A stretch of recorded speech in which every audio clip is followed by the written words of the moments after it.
Halo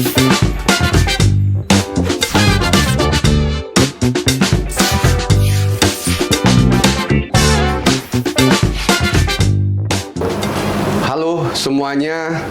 Halo, Insan Ombudsman dimanapun berada, juga para pemirsa. Hari ini kembali kita di podcast Teriak, tempat ekspresi Insan Ombudsman Audiens Kreatif. Hari ini kedatangan tamu spesial kita dengan Pak Hartoyo. Apa kabar Pak Hartoyo? Sehat-sehat Pak, Sehat. luar biasa. Jadi kalau gelarnya panjang sekali, tapi biasanya disebut kalau di Ombudsman ini dengan nama Pak Har. Pak Hartoyo ini mungkin akan cerita ya, karena beliau adalah salah satu dari dua jabatan fungsional utama yang ada saat ini di Ombudsman, ya, analis kebijakan. Mudah-mudahan nanti setelah kita mendengarkan banyak hal dari Pak Hartoyo, banyak teman-teman yang terinspirasi, lebih semangat lagi untuk bekerja di Ombudsman. Ya. Pak Hartoyo mungkin bisa cerita sedikit Pak dari pengalaman Bapak sebelum masuk di Ombudsman sampai dengan di Ombudsman dan sampai Bapak di jabatan fungsional utama saat ini, Pak. Silakan Pak Hartoyo. Baik Pak Sekjen. Kalau cerita perjalanan sebagai ASN, saya cukup panjang ya. Bahkan ya mungkin tidak banyak yang sekarang bisa mengalami. Masa kerja saya sekarang sudah 42 tahun. 42 tahun. Tapi kayaknya Pak Har ini usianya baru sekitar usia 43. Masa umur 1 tahun sudah bekerja kayaknya, Pak? Seperti itu, Pak. Karena bekerja dengan riang gembira. Dengan riang gembira. Iya. Jadi rekan-rekan, sahabat semua, saya masuk PNS lulus SMA. Jadi saya 2A, pengatur muda ya. Tapi bersyukur setelah melewati, saya masuk di Kementerian Kehakiman saat itu, sekarang Kementerian Hukum dan HAM. Dan bersyukur sampai dengan tahun 2010 saya bisa mengabdi di Kementerian Hukum dan HAM, sehingga akhirnya saya bergabung dengan Ombudsman sejak bulan Mei 2010. Mei 2010, berarti sudah berapa tahun nih Pak? Sekarang sudah 14 tahun lebih ya. 14 tahun lebih. Iya. Sudah beberapa tugas saya lampaui, baik sebagai staf, kemudian secara bertahap mendapatkan jabatan eselon 4, eselon 3, eselon 2, tapi tidak satu. Eselon 1 tidak. Tidak sampai hal itu. Tapi utama Pak Hari. Ya, tapi ya ada kesempatan, bersyukur 2 tahun yang lalu ada kesempatan untuk mengalih jabatan menjadi fungsional, dan di Ombudsman sudah ada fungsional utama untuk analis kebijakan. Karena ada kesempatan saya mencoba untuk mengisi jabatan tersebut, dan bersyukur sampai 2 tahun ini saya menjalani tugas sebagai analis kebijakan utama. Kalau Itu boleh pasti. tahu Pak Har, sekarang usia berapa Pak Har? Kalau boleh tahu ya Pak Har, tapi kalau nggak dikasih tahu juga nggak apa-apa. Iya. Supaya tetap muda kelihatan. Betul. Saya lahir tahun 1962, jadi sekarang sudah 62. Memang saya waktu masuk kerja persis setelah lulus SMA langsung masuk. Jadi jeda sekitar 6 bulan dari saya lulus SMA langsung bisa bekerja. Karena kan lulus SMA itu bulan April ya. SK saya bulan Maret 1982. Maharandi belum lahir itu. Jadi belum 20 tahun saya sudah mengabdi sebagai PNS. Itu pilihan hidup saya, dan sampai sekarang, sampai mudah-mudahan sampai dengan akhir nanti saya bisa mengabdi di pemerintah. Oke. Itu Pak Har, banyak pengalaman Pak Har tadi dari golongan 2A sampai sekarang sudah golongan 4. Sekarang 4D. 4D plus lah ya. Iya. Sebentar lagi mudah-mudahan bisa langsung ke 4D. Kita doakan Pak Har. Iya. Pak Har, banyak pengalaman, banyak jabatan-jabatan yang sudah pernah Pak Har tekuni. Nah, mungkin Pak Har bisa cerita sedikit kepada insan Ombudsman dan pemirsa saat ini. Kira-kira apa sih jabatan fungsionalis analis itu Pak Har? Bisa cerita Pak Har? Ya, baik. Jadi Sebetulnya kan negara kita negara hukum, jadi sewajarnya lah kebijakan negara, kebijakan pemerintah, kebijakan organisasi itu ditata dengan baik. Untuk itulah perlu proses sebelum menjadi suatu kebijakan atau peraturan, itu melalui proses yang baik agar suatu kebijakan peraturan itu berefek atau efektif, efisien dalam keberlakuannya. Itu dimulai dari identifikasi sebetulnya permasalahan apa yang akan kita rumuskan dalam kebijakan ini, karena kebijakan itu kan juga ini dalam arti sempit, arti luas, arti sempit termasuk peraturan, gitu ya. Ada juga yang kebijakan itu yang tidak diatur itu menjadi kebijakan, gitu ya. Jadi memang ada itu kalau nggak salah berbeda. Thomas Dye ya, ya Thomas Dye. Melakukan atau tidak melakukan ya, itu kebijakan. Betul, betul. Masih ingat saya Pak? Iya.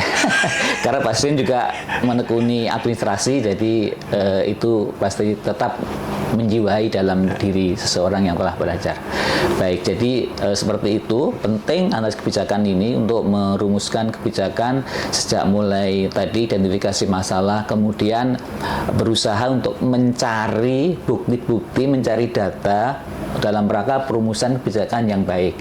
Sekarang dikenal dengan evidence-based policy ya, seperti itu. Jadi kalau menurut kebijakan harusnya didukung dengan bukti-bukti, data-data yang memadai agar pada saat perumusan nanti mempunyai dasar ilmiahnya.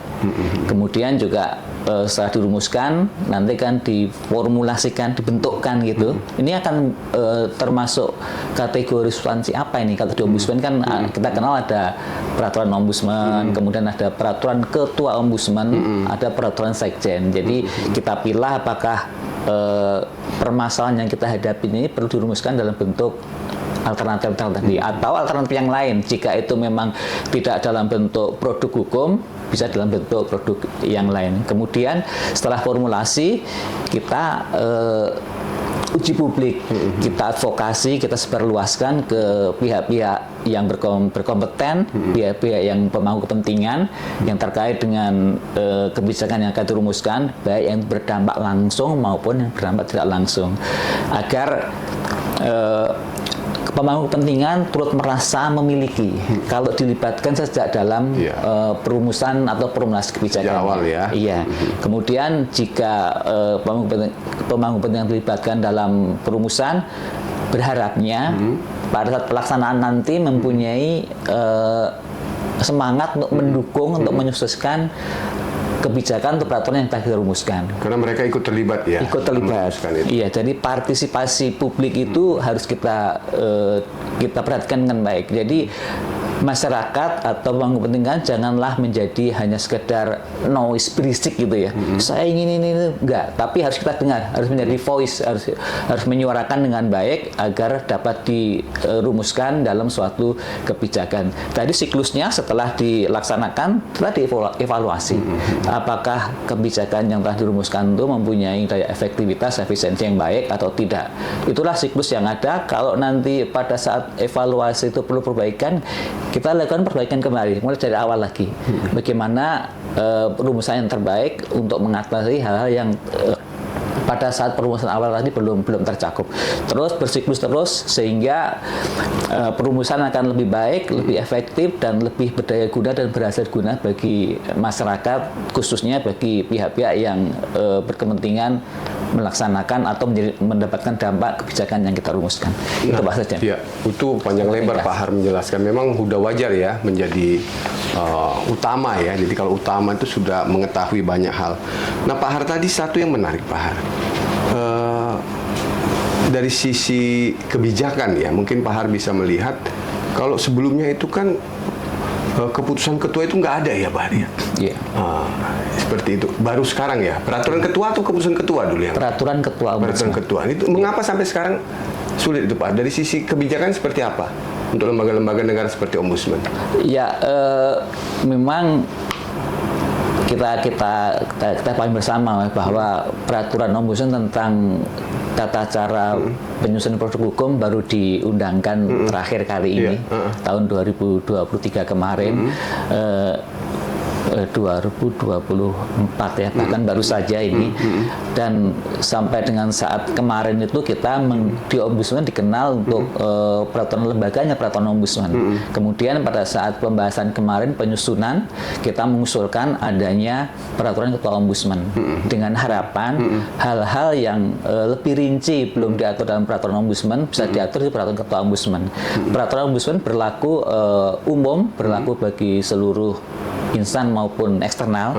Untuk yang peraturan ketua ini karena ini bersifatnya internal, hanya berlaku untuk internal Ombudsman. Tetapi sangat bagus menurut saya dari sisi produk hukum, karena selama ini produk hukum ditetapkan dengan keputusan, yang sebetulnya keputusan itu kan kategorinya tidak boleh mengatur. Kalau yang boleh mengatur adalah peraturan, sehingga peraturan ketua ini menjadi solusi terbaik untuk mengatasi kekosongan hukum pada saat akan merumuskan secara lebih detail dari substansi yang ada di peraturan Ombudsman. Oke, artinya dari sisi penyusunan kebijakan akan lebih efektif, efisien ya, begitu Pak Har.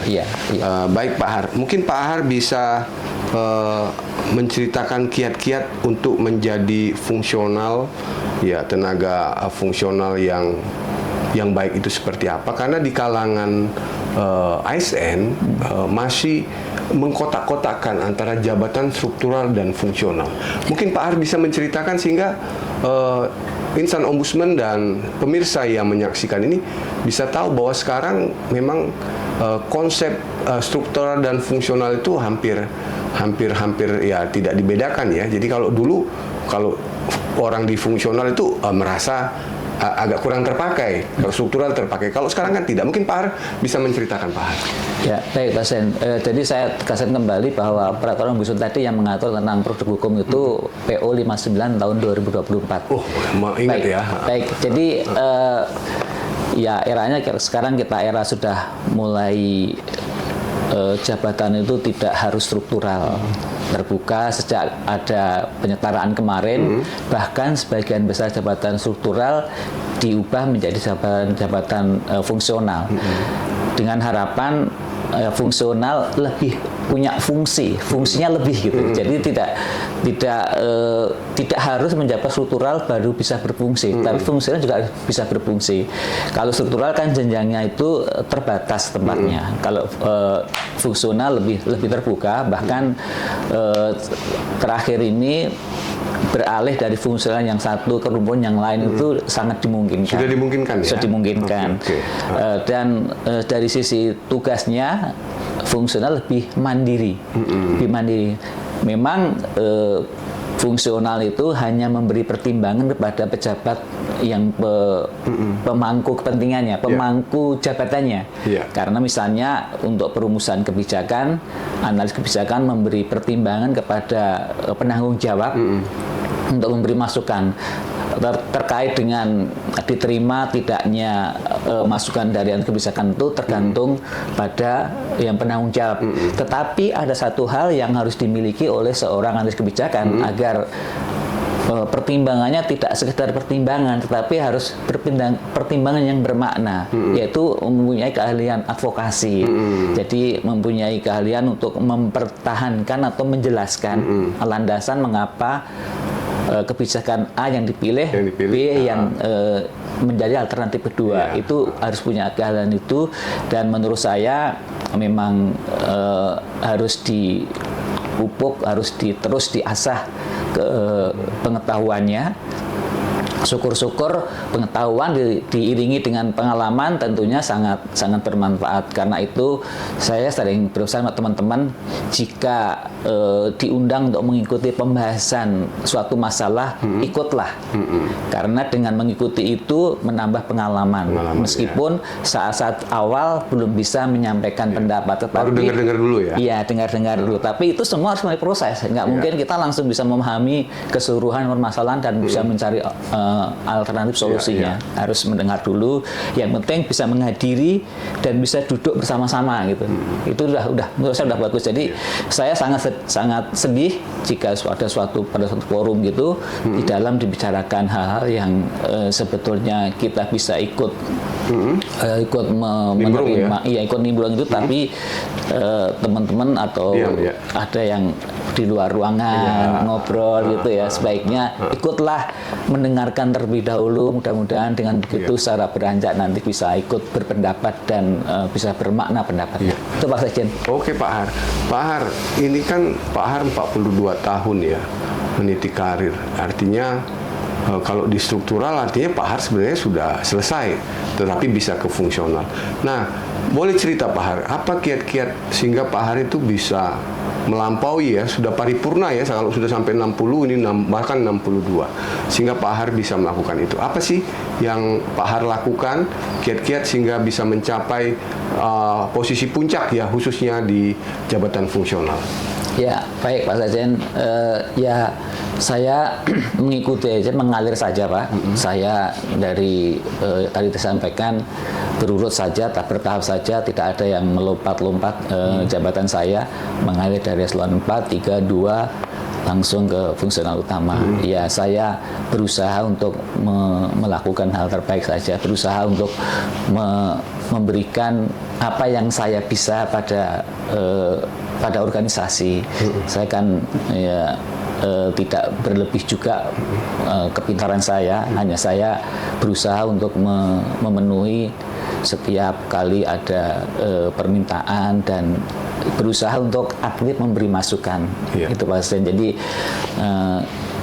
saya tidak ambisius, saya tidak punya cita-cita untuk menjadi apapun gitu, tetapi berharap saya bisa menyelesaikan tugas sebagai ASN sampai dengan batas usia pensiun BUP aja saat itu.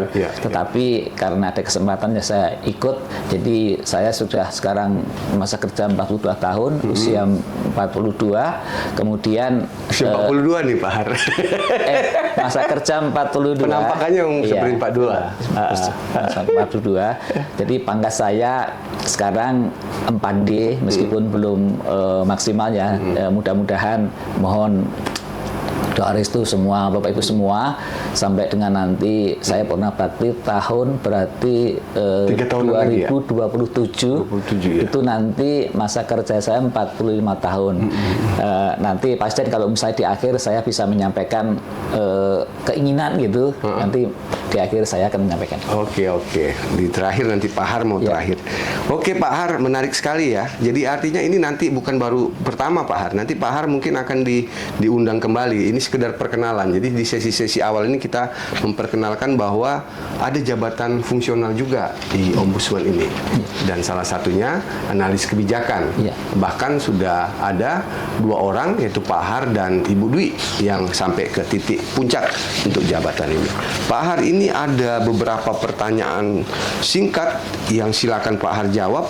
Tidak ada yang salah, tidak ada juga yang benar seperti itu. Jadi artinya itu tergantung Pak Har.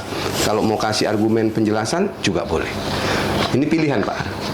Pengawasan aktif atau pendampingan pasif? Pengawasan aktif. Pengawasan aktif. Mungkin boleh cerita Pak, mengapa pilih itu? Ya, saat ini memang perlu keaktifan dari pihak lain eksternal ya Pak ya, karena kalau kita berharap dari kita sendiri, dari saya sendiri misalnya, saya sebagai objek itu, kalau saya berharap untuk lebih aktif mungkin belum ya, tetapi karena itu perlu pihak eksternal yang mendorong supaya kita lebih aktif, terutama dalam pengawasan. Aktif itu setiap kali tahapan harus kita awasi, kita lihat yang dengan teliti agar tidak timbul dampak yang lebih luas. Jadi aktif itu sejak dini harus di-cut. Sejak dini harus dideteksi. Jadi ada deteksi dini ya? Iya, tidak berlarut-larut. Oke, terima kasih Pak Har. Pelayanan responsif atau pelayanan akuntabel? Pelayanan responsif. Oke.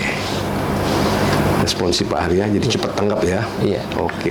Penyelesaian administratif atau penyelesaian hukum? Penyelesaian administratif. Oke. karena pengalaman menunjukkan ternyata penyelesaian hukum bisa berdampak negatif karena kan tidak selalu orang bisa menerima dampak hukum yang ada ya Pak. Kalau administratif kan ya tidak mempunyai dampak yang lebih berat seperti hukum. Administratif saja kan bisa dalam waktu yang tertentu dia bisa selesaikan dengan lebih persuasif ya. Iya. Advokasi kebijakan atau reformasi regulasi? Advokasi kebijakan ya. Seperti saya sampaikan, pendamping advokasi itu kan berusaha untuk menjelaskan dengan baik, untuk memberikan informasi, argumentasi kepada pihak-pihak agar pilihan yang kita akan tempuh itu mendapatkan dukungan dari pihak lain. Terima kasih Pak Har. Penyelesaian cepat atau proses berkelanjutan? Proses berkelanjutan. Ya. Udah nampak tadi ya dari sejarah Pak Har itu ya, dia meniti karir itu ya. Pengaduan individu atau keluhan sistemik? Kalau saya cenderung keluhan sistemik. Karena individu itu hanya bisa untuk menyelesaikan keluhan perorangan saja. Seharusnya keluhan itu justru kalau dari pihak ombudsman itu penyelesaian sistemik. Satu kegiatan bisa menyelesaikan permasalahan yang lebih luas sehingga tidak perlu menyelesaikan penyelesaian individu yang memakan waktu dan biaya juga yang besar. Iya, karena kan kalau permasalahan sama diselesaikan oleh satu kegiatan itu sangat efektif dan efisien dan cepat penyelesaiannya. Pak Har. Audit kinerja atau audit pelayanan? Audit pelayanan. Jadi kalau audit kinerja itu kan kita melihat hanya dari sisi kinerja instansi, padahal kan belum tentu kinerja instansi itu sesuai dengan yang diharapkan oleh masyarakat. Sehingga kalau kita mengaudit pelayanan, berarti kan pelayanan itu apakah pelayanan sesuai dengan harapan masyarakat.